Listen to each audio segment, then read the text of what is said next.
Hey everyone, if you want to create app designs, website mockups, wireframes, and prototypes directly from your phone or tablet, Uizard AI makes it possible even when you're away from your computer.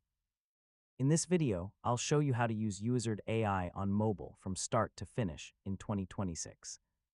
If AI design generation is available on your mobile device, enter a detailed prompt describing the interface you want to create.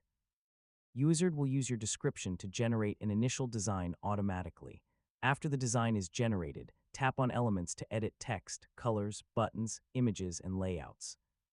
The mobile interface is optimized for touch controls, making it easy to make quick changes on the go.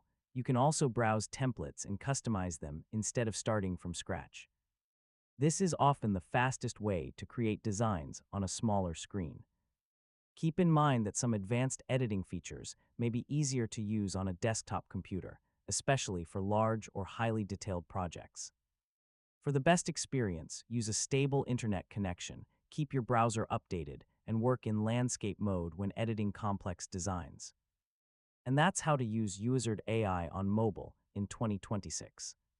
Whether you're brainstorming ideas, editing prototypes, or reviewing designs, Uizard gives you the flexibility to work from virtually anywhere. Thanks for watching, and I'll see you in the next tutorial.